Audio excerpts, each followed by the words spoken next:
Sekali lagi kita akan segera mulai perkuliahan, jadi silahkan dinyalakan kamera.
Oke, baik.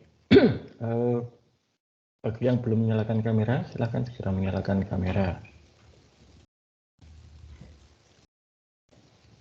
Saya tunggu sampai semua menyalakan kamera, baru akan saya mulai.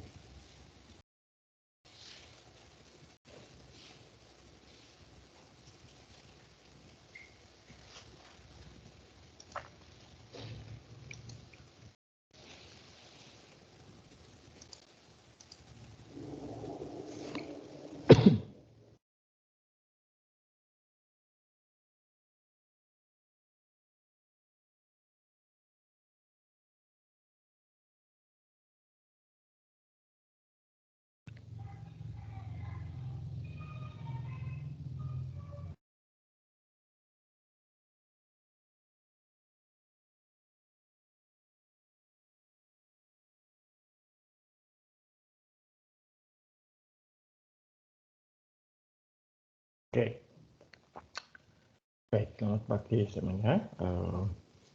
Sekarang kita akan mulai perkuliahan hari ini. Nah, hari ini topik yang kita bahas itu adalah business requirements, ya. Determining system requirements. Nah, ini masih bagian dari analisa sistem. Ya, jadi kalau minggu yang lalu, minggu sebelumnya kita masih bicara mengenai project management. Nah, sekarang kita mulai masuk ke analisis sistem. Ini adalah bagian yang paling penting dan yang sangat krusial, karena disinilah nanti kita menentukan sistem seperti apa yang akan kita kembangkan. Sistem seperti apa yang nantinya itu akan terwujud, sistem seperti apa yang akan dibangun. Nah, istilah di dalam tahapan ini itu macam-macam. Kalau di buku itu dikenal dengan determining requirements atau juga analisis gitu ya. Kalau itu ada di teman-teman kita yang kuliah di ilmu komputer atau di teknik informatika, itu sering disebut sebagai requirements engineering maupun juga requirements management. Nah, sama sebetulnya, hanya ada perbedaan istilah gitu ya. Nah, namun ada satu kata yang sama kalau Anda cermati tadi, yaitu requirements ya. Nah, requirements ini sering sekali diterjemahkan ke dalam bahasa Indonesia sebagai persyaratan. Ya, tidak salah gitu kan. Tetapi untuk konteks pengembangan sistem ya, saya lebih suka menerjemahkan sebagai kebutuhan. Butuhnya apa? Itu ya. Jadi itu yang nanti akan kita gali secara bersama. Lalu juga sudah saya siapkan tugas ya yang terkait dengan requirements ini. Nanti silakan dilihat di situs kuliah tugasnya. Ya. Nah, minggu depan harus sudah dikumpulkan sebelum perkuliahan minggu depan. Oke, kita mulai saja dulu. Nah, apakah ini sudah terlihat? Sudah, Pak. Baik, terima kasih. Ya, jadi ini kita akan bicara mengenai determining system requirements, gitu ya. Jadi sistemnya itu nanti akan seperti apa, kebutuhannya apa. Para pemangku kepentingan itu butuhnya apa, user butuhnya apa, pihak manajemen butuhnya apa, mungkin ada pihak-pihak di luar organisasi, misalnya pemerintah butuhnya seperti apa, dan seterusnya. Itu tiap-tiap stakeholder akan punya kebutuhan masing-masing. Ya. Nah, ini semua yang akan kita gali dan kita cari tahu di dalam tahapan ini. Ya. Nah, tahapannya sendiri itu ada dua. Ya, yang satu itu adalah tahapan penggalian kebutuhan atau pencari tahuan kebutuhan. Kita harus tahu kebutuhannya apa. Ini yang disebut requirements determination. Mengapa kok diberi nama determination? Karena sering sekali para stakeholder itu juga tidak tahu, gitu ya, yang mereka butuhkan itu apa. Nah, maka kemudian ini harus digali bersama dengan para stakeholder dan kemudian ditentukan, disepakati. Oh, ini yang dibutuhkan, ya, sepakat. Nah, bagian berikutnya itu adalah structuring. Nah, dibuat jadi terstruktur, karena nanti daftar kebutuhannya itu tidak terstruktur, dalam artian banyak sekali. Ya. Dan di sini berlaku hukum ekonomi dasar. Kebutuhan tidak terbatas, tetapi sumber daya untuk memenuhi kebutuhan tersebut terbatas. Maka requirements ini harus distrukturisasi, harus ditata, ya, dan nantinya dibuat prioritas. Mana yang harus dikerjakan lebih dulu, mana yang bisa ditunda, mana yang sebaiknya tidak usah dikerjakan. Nah, ini macam-macamnya ada di situ. Ya.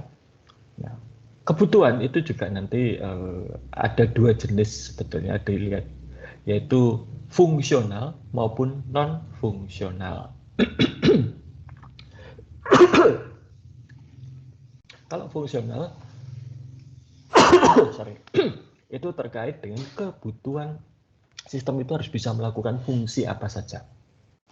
Misalnya, menghasilkan laporan penjualan tiap hari, atau bisa memberikan informasi mengenai status persediaan, harus bisa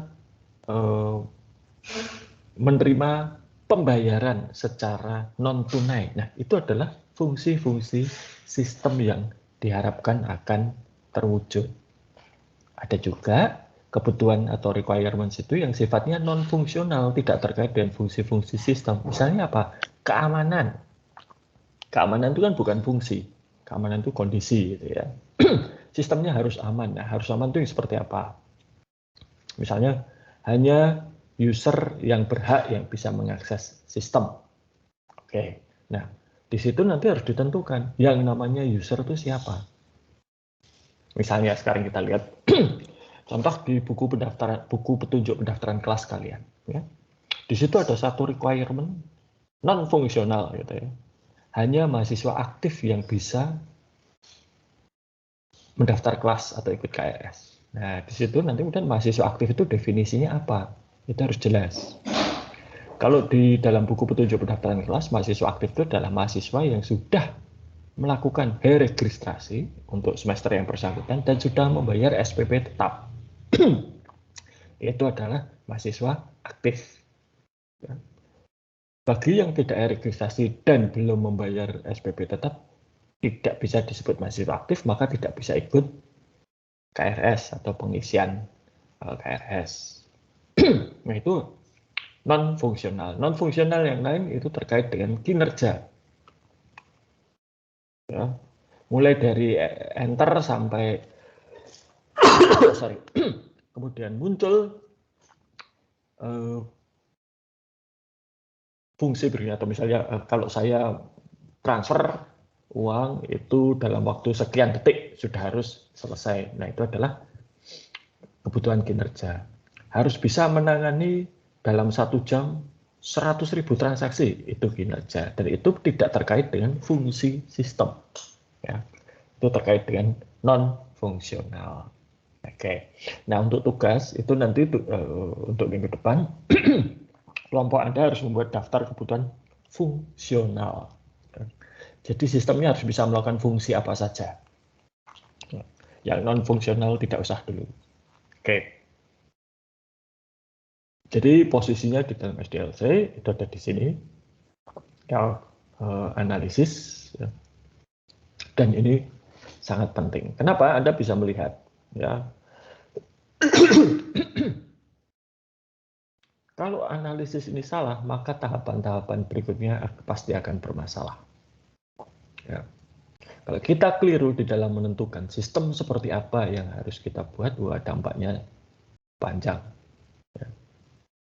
Dan ini berlaku untuk fungsional maupun non-fungsional. Kalau yang fungsional misalnya, itu ibaratnya Anda pengen atau pesan celana, dapatnya nanti sarung. Ya. Anda pesan t-shirt, dapatnya selendang.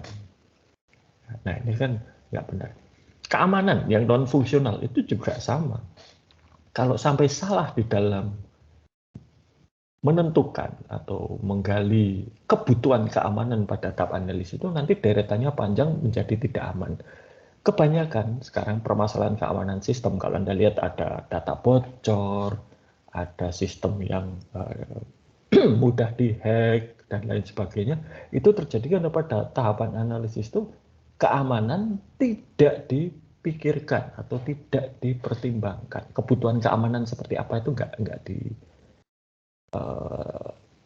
digali secara mendalam di sini. Ya, buat saja sistemnya keamanan pikir belakang, nah, itu menjadi masalah di kemudian hari, gitu ya.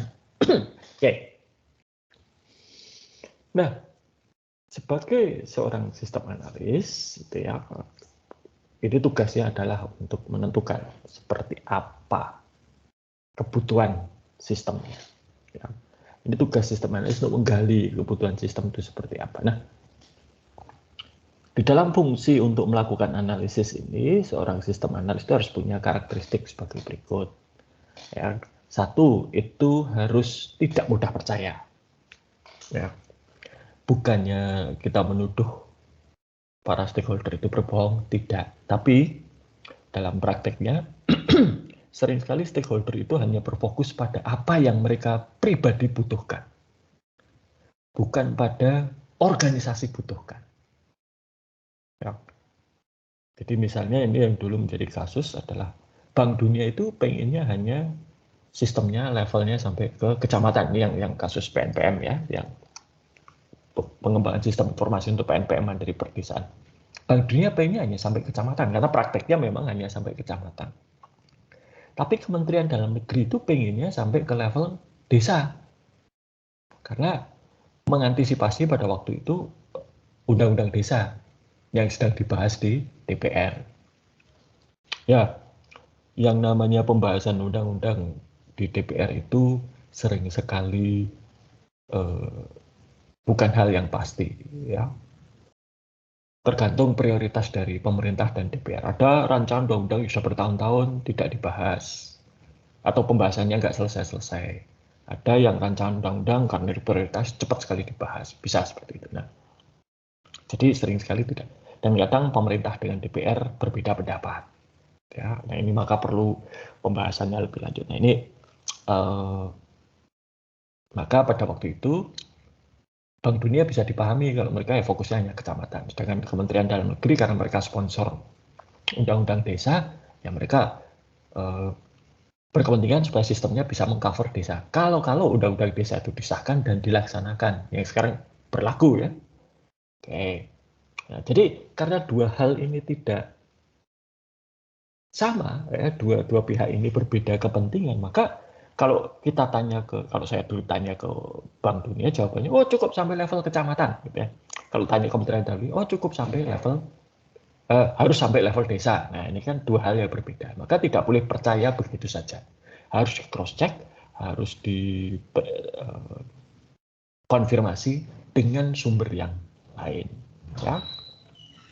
Lalu imparsial, artinya apa? Ya semua harus dipertimbangkan untuk mencapai atau menemukan solusi terbaik. Ya.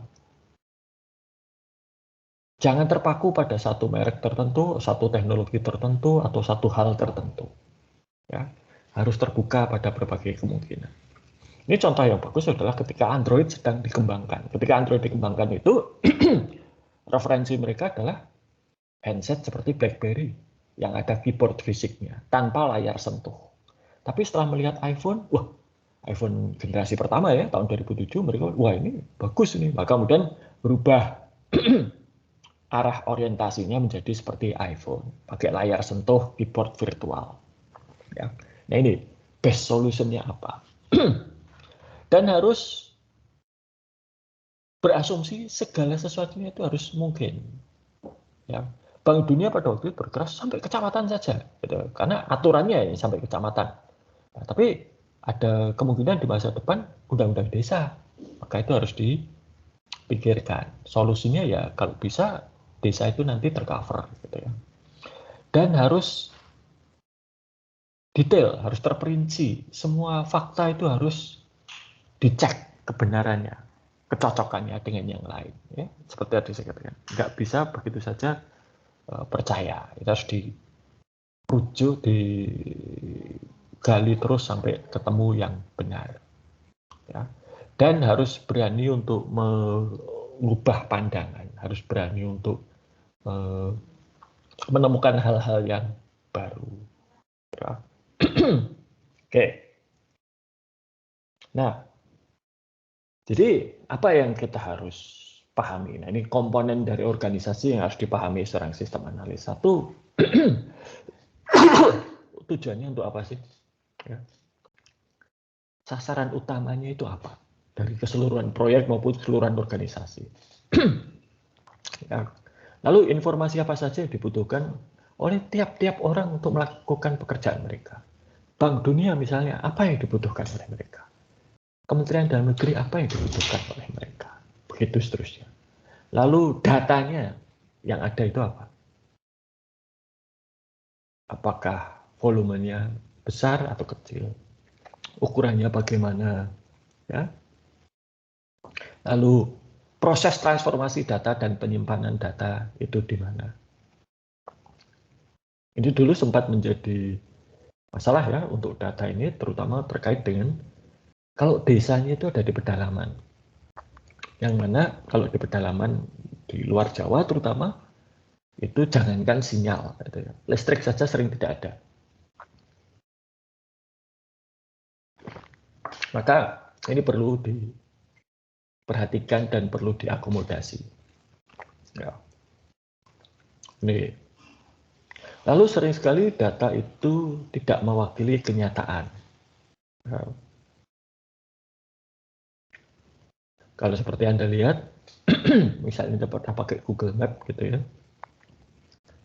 Google Map itu sering, terutama untuk daerah-daerah yang bukan daerah yang ramai dilewati, itu hanya menampilkan ada jalan, tetapi tidak memberitahukan misalnya jalan itu bisa dilewati mobil atau tidak. Saya pernah itu dulu di Jakarta pakai Google Map, kita ikuti supaya menghindari macet ya, pakai mobil.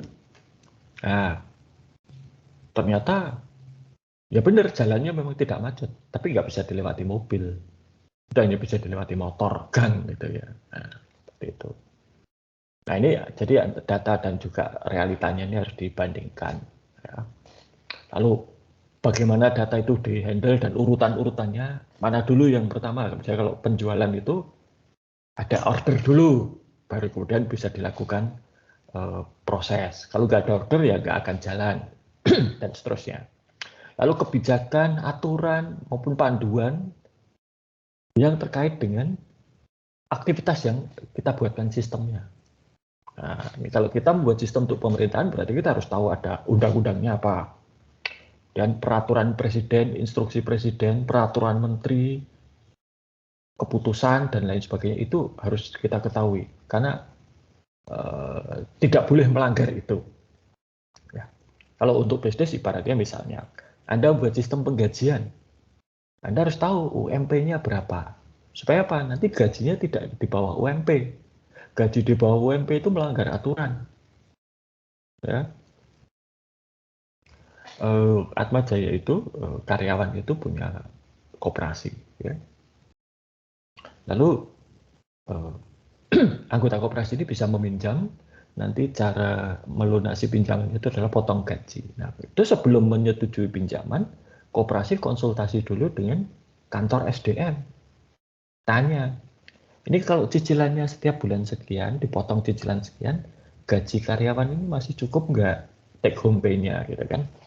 Nah, dulu disepakati oleh kantor SDM dan koperasi bahwa kalau gaji bersih karyawan setelah dipotong cicilan koperasi itu harus minimal 1 juta rupiah. Kalau misalnya setelah dipotong cicilan koperasi kurang dari 1 itu nggak boleh. Ya, dia nggak boleh mengajukan pinjaman. Nah, hal-hal seperti itu harus kita ketahui, ya, aturan-aturannya. Lalu peristiwa-peristiwa yang mempengaruhi data dan kapan itu terjadi. Ya, ini semua harus kita ketahui. Oke, sebagai contoh misalnya tadi mahasiswa aktif. Ya. Kapan mahasiswa aktif itu statusnya ditentukan? Oh, pada saat awal semester daftar registrasi bayar SPP tetap. Ya kan nggak mungkin mahasiswa aktif itu ditentukan di tengah-tengah semester karena ya tengah semester sedang jalan, gitu kan. Oke. Nah, hasilnya apa dari requirements ini? Itu adalah informasi yang dikumpulkan dari semua stakeholder atau pemangku kepentingan. Nah, caranya nanti kita lihat ya, bagaimana macam-macam. Nah, ini ada informasi, kemudian ada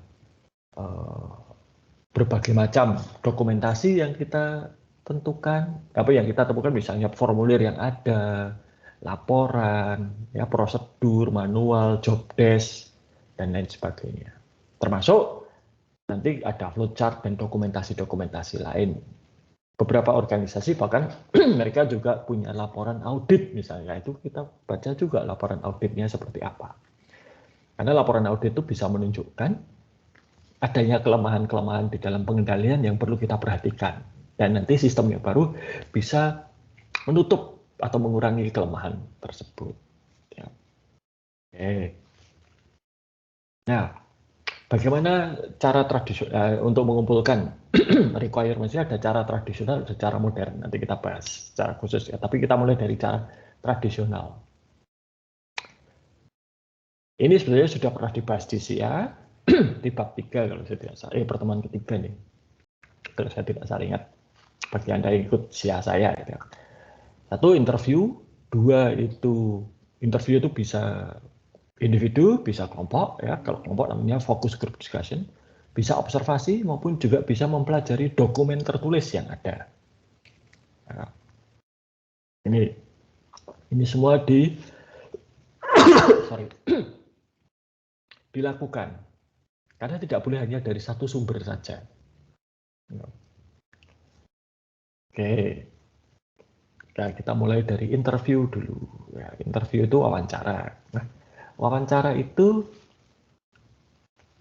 apa yang dilakukan? Wawancara itu mencari tahu apa yang dipahami, diketahui, dirasakan, atau diinterpretasikan oleh seseorang. Ya. Lebih tepatnya interview itu mengenai persepsi seseorang.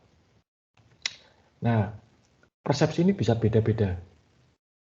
Ya, maka nanti hasil interview ini tidak bisa dijadikan pegangan begitu saja. Itu harus di cross check ke interview yang lain maupun sumber data yang lain. Ya. Oke. Nah, interview ini sama seperti semua aktivitas harus dibuat rencana dulu. Ya. Kita harus tahu yang mau ditanyakan apa. Ya.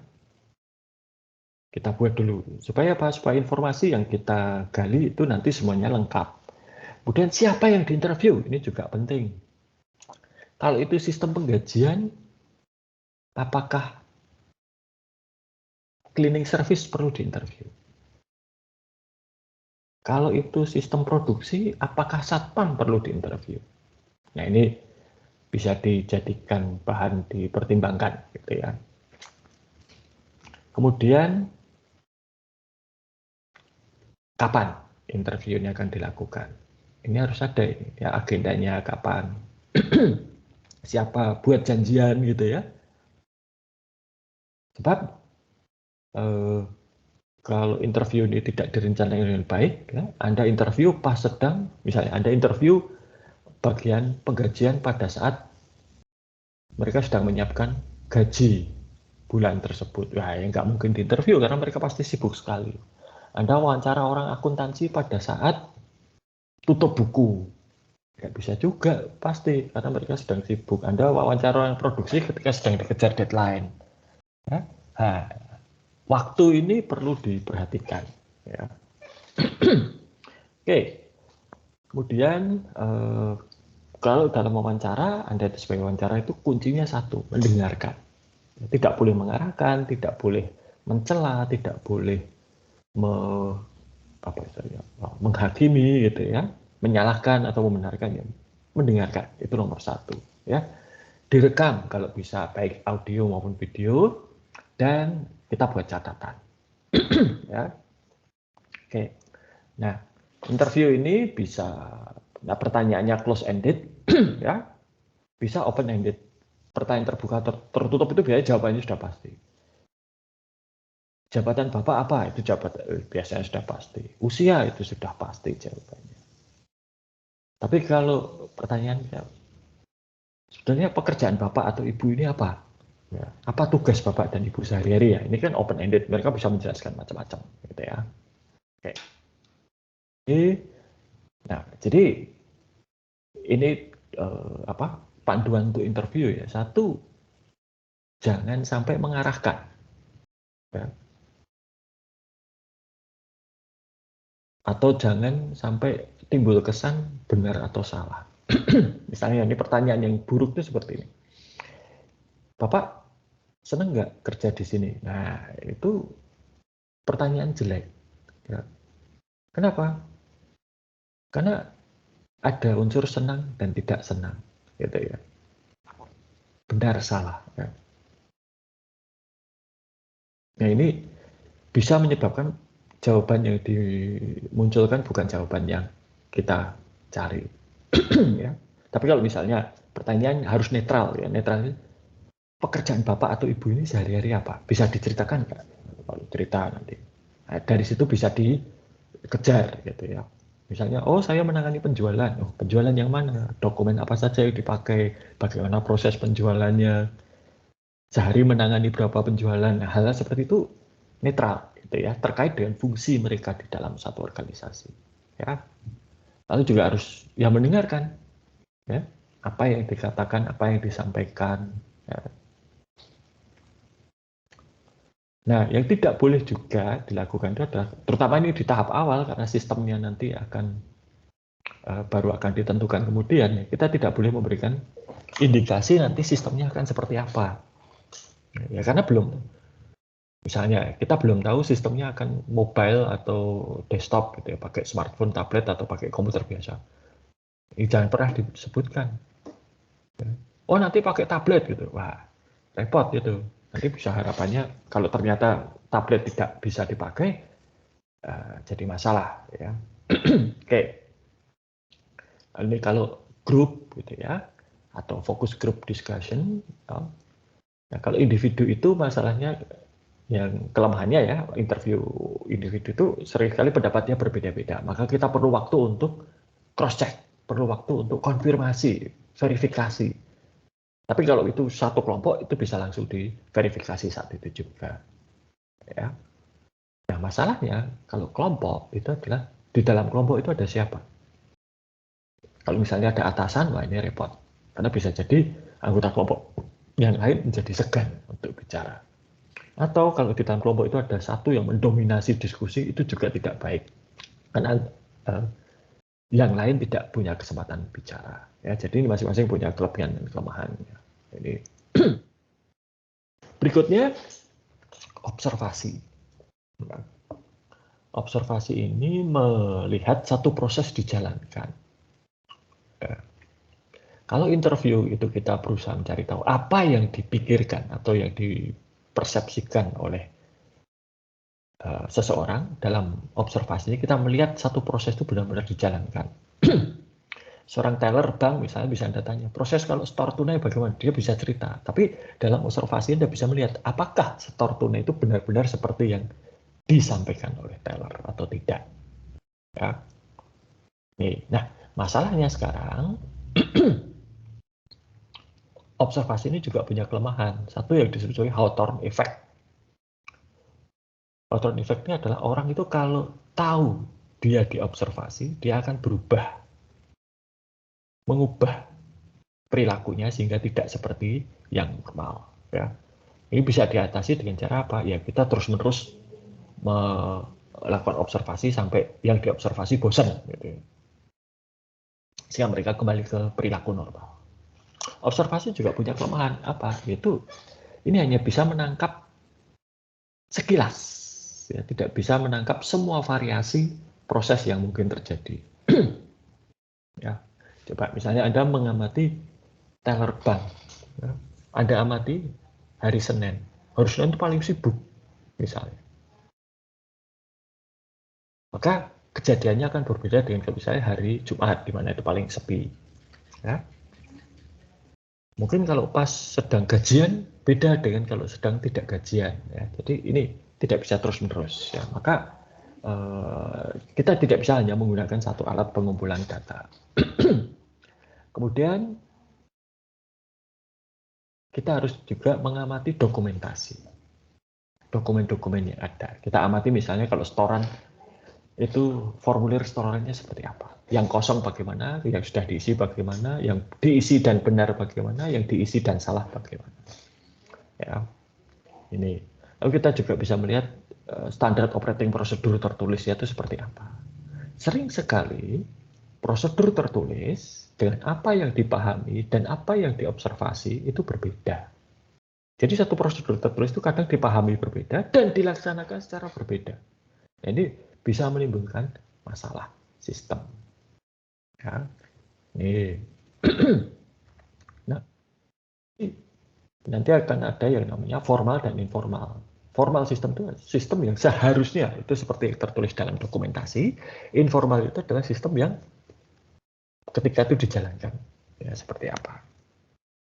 Itu contoh invoice, ya, invoice yang isinya benar atau tidak itu bisa kelihatan dari situ. Ya, oke. Nah, Anda juga bisa melihat laporan seperti ini, gitu ya. Nah, ini kita bisa melihat perbandingan antara observasi dan analisa dokumen. Nah,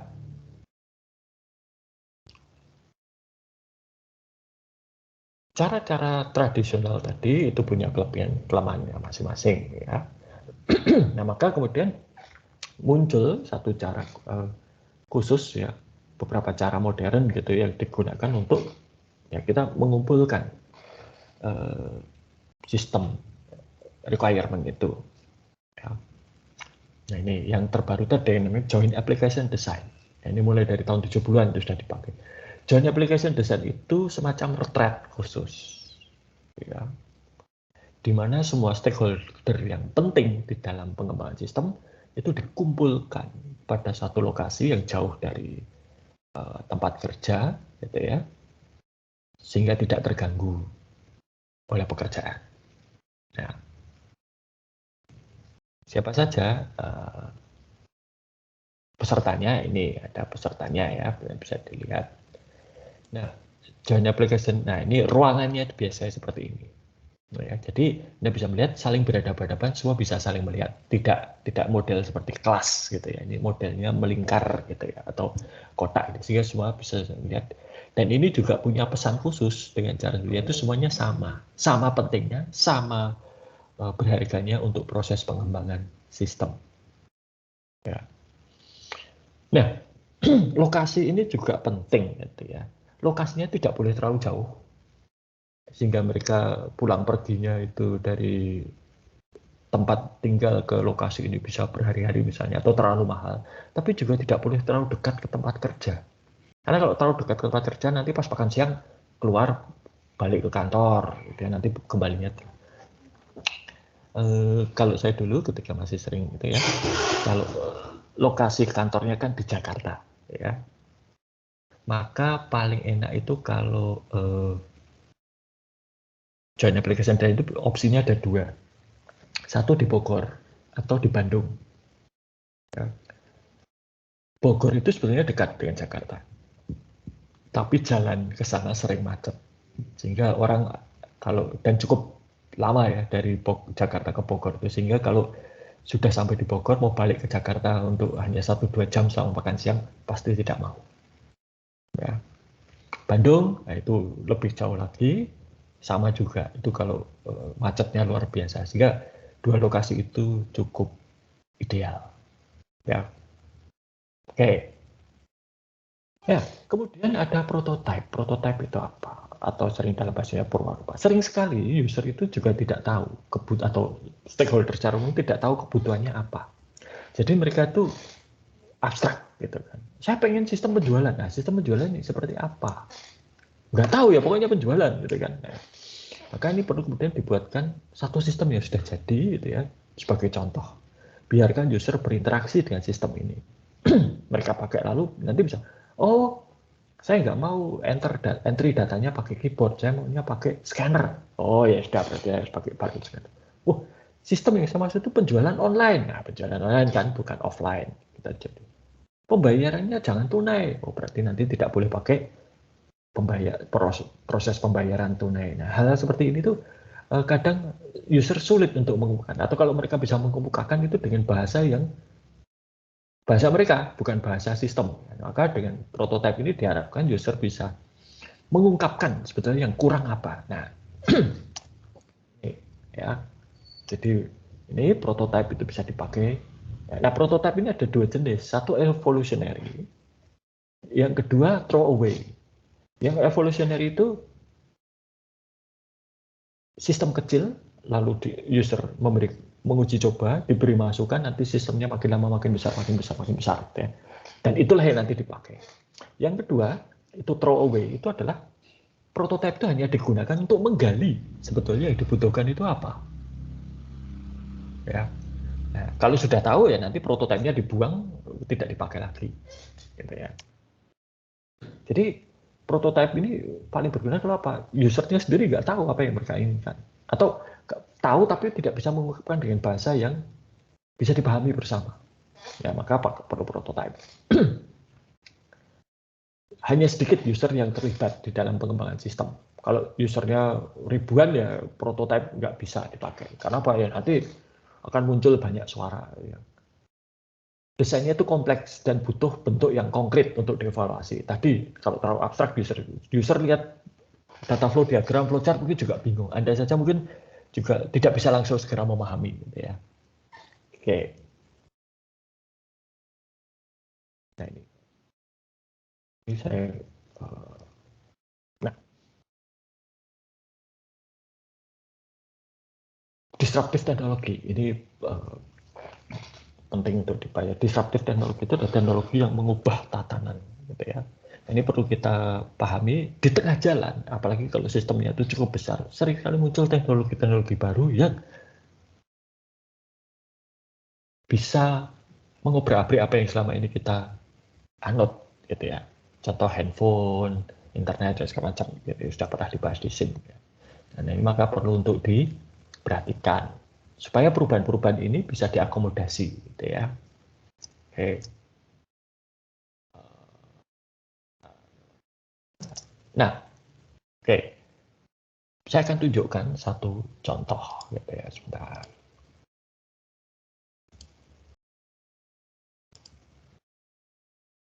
Oke, sudah bisa kelihatan ini? Apakah terlihat sudah? Sudah. Baik. Baik. Ini adalah, oke, terima kasih. Ini adalah contoh hasil akhir dari analisis sistem. Disebut sebagai software design document, SDD. Ya. Ini deskripsi, ini salah satu contoh yang detail ya. Deskripsi fungsional secara rinci. Ingat ya, tadi kalau Anda lihat ke tugasnya, itu saya minta deskripsi fungsional yang rinci. Jadi contoh apa? Ini contoh untuk input data. Input datanya apa? Untuk menambahkan data jenis atau kategori PNPM-nya. Karena kategori PNPM itu ada berbagai macam. Ya, ini kodenya, ya. Lalu ini field-nya dan lain sebagainya. Nanti ya, Anda bisa, nah ini contoh kalau misalnya menambahkan provinsi, ini bentuknya seperti ini. Nama provinsi, kode provinsi, keterangan, statusnya bagaimana. Ya.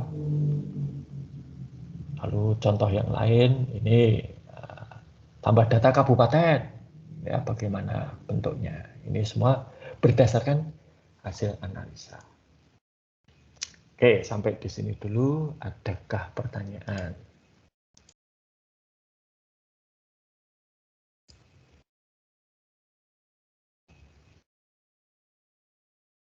Ada yang belum jelas?